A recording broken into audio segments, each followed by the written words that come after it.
আসসালামু আলাইকুম ভাইয়াপুরা, কেমন আছো সবাই? আজকে আমরা এইচএসসি ইংলিশের কমপ্লিটিং স্টোরি বা স্টোরি রাইটিং পার্টটা দেখব। চলো শুরু করা যাক। প্রথমে আমরা কমপ্লিটিং স্টোরির কিছু নিয়ম দেখব। প্রথম নিয়ম হলো, তুমি স্টোরিটা যেটা লিখবা সেটা প্রথমে তোমার মাথায় ঠিক করে নিতে হবে। হ্যাঁ, আমি স্টোরিটাকে এভাবে নিয়ে যাব। এরপর লেখার সময় কিছু চেঞ্জ আসতে পারে, কিন্তু প্রথমে একটা প্লট তৈরি করে নিতে হবে। স্টোরিটা যেহেতু এখানে আমরা উপন্যাস লিখছি না, বরঞ্চ 10 থেকে 15 মার্ক পাওয়ার জন্য লিখছি, তাহলে আননেসেসারি কমপ্লেক্স করার কোনো দরকার নাই। সিম্পলি একটা স্টোরি ডেভেলপ করবা। হ্যাঁ, একটু ইন্টারেস্টিং টুইস্ট অ্যান্ড টার্নস রাখেও যদি স্যার পরে যেন স্যার ইন্টারেস্টিং লাগে, কিন্তু একবার কমপ্লেক্স করার দরকার নাই। অযথা ক্যারেক্টার আনার দরকার নাই, কারণ প্রতিটা ক্যারেক্টারের একটা এন্ডিং লাগে বা হলো সেট আপের মধ্যে দিয়ে আসতে হয়। হঠাৎ করে একটা ক্যারেক্টার নিয়ে আসবা, ওকে ডিসক্রাইব করতে পারবো না, তাহলে স্টোরিটা একটা বাজে দিকে যায়। যেটা আমি আগেও বললাম 2 নম্বর পয়েন্টে, স্টোরিটাকে আননেসেসারি কমপ্লেক্স করবা না, বাট ইন্টারেস্টিং করার চেষ্টা করবা, যাতে কোনো সময় যদি স্যার পড়ে, স্যার যেন এটা হ্যাঁ এখানে কিছু একটা আছে, স্যারের পড়ার আগ্রহটা তৈরি হয়। কমপ্লেক্স স্টোরি 2 ধরনের হয়ে থাকে। একটা হলো আননোন সিনারিও, আরেকটা হলো ইডিয়ম অ্যান্ড ফ্রেজ ইউজ করে। আননোন সিনারিওর ক্ষেত্রে ধরো একটা স্টোরি দিয়ে যাবে, অমুক এরকম ছিল ছোটোবেলায়, তারপর এরকম পরিশ্রম করছে, কষ্ট করে পড়ালেখা করছে, এখন সে অনেক বড় ব্যবসায়ী, এরকম দিয়ে দিল। তো এটা তো কোনো দিন জানা না। এরকম আননোন স্টোরির কয়েকটা প্যাটার্ন তুমি বোর্ড কোয়েশ্চেন যদি অ্যানালাইসিস করো, ইজিলি পাই যাবা। 2 থেকে 3টাই টাইপেরই ভেরিয়েশন ঘুরে ঘুরে আসে।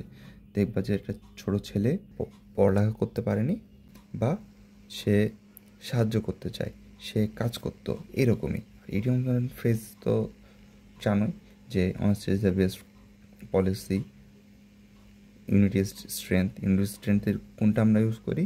ওই old farmer and his sons, simple স্টোরিগুলো দেখবা। তো দেখি আমরা স্টোরি রাইটিংয়ে আমাদেরকে প্রথমেই স্টোরির একটা হেডিং দিতে হবে। তুমি পুরো স্টোরিটা তো মাথায় প্লট তৈরি করলা, তখন তো একটা সিনারিও তোমার মাথায় তৈরি হয়েছে, ওইটা অনুযায়ী একটা নাম দিয়ে দিবা। এরপরে তোমার প্রশ্নে যদি যে স্টেমটা দেওয়া থাকবে সেইটাও তুলতে হবে। খালি যেটা দেওয়া আছে ওটা দিয়ে একটা প্যারা শেষ করবা না, ওইটা প্লাস তোমার কিছু কথা মিলে ফার্স্ট প্যারা শেষ করবা। আরও 1টা 2টা 3টা প্যারাও করতে পারো। তো টোটাল 4টা থেকে 5টা প্যারা হলেই যথেষ্ট। সো এরকম করে লাস্টে যাই তুমি ফিনিশিং করবা। আর লাস্টে যদি মোরাল অফ দ্য স্টোরি থাকে, তুমি চাইলে মোরাল অফ দ্য স্টোরি দিয়ে দিতে পারো। মাঝে মাঝে মোরাল অফ স্টোরি দিতেই বলে, হেডলাইনে দিয়ে থাকে, সেক্ষেত্রে দিয়ে মাস্ট। আর অন্য ক্ষেত্রে না দিলেও চলে। বাট তুমি যদি দেখতেছো একটা আননোন সিনারিওতে আসছে, কিন্তু একটা ইডিয়ম বা ফ্রেজের সাথে মিলতেছে, সেক্ষেত্রে লিখে দিবা, so that we can say that বলে ওই প্রেজেন্ট ইডিয়মসটা বলে দিবা। এখন আমরা কিছু সাজেশন দেখি। ফার্স্টে, rebel mother, punishment of a liar, accident, childhood memory, sacrifice for motherland. Sacrifice for motherland এটা বর্তমান সময়ের জন্য গুরুত্বপূর্ণ। পরবর্তীতে চুলাই রিলেটেড জিনিসপত্রগুলো অবশ্যই গুরুত্বপূর্ণ। সো এই রিলেটেড স্টোরিগুলা নিজেরা পাশে লেখার চেষ্টা করবা, বা অ্যাটলিস্ট পড়ে যাওয়ার চেষ্টা করবা।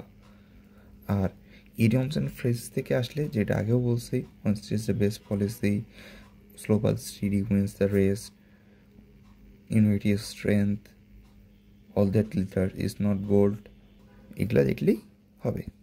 সো এতক্ষণ সাথে থাকার জন্য ধন্যবাদ। আশা করি পরবর্তী অন্য কোনো ক্লাসে আবার তোমাদের সাথে পাবো। ততদিন পর্যন্ত সুস্থ থেকো। আসসালামু আলাইকুম।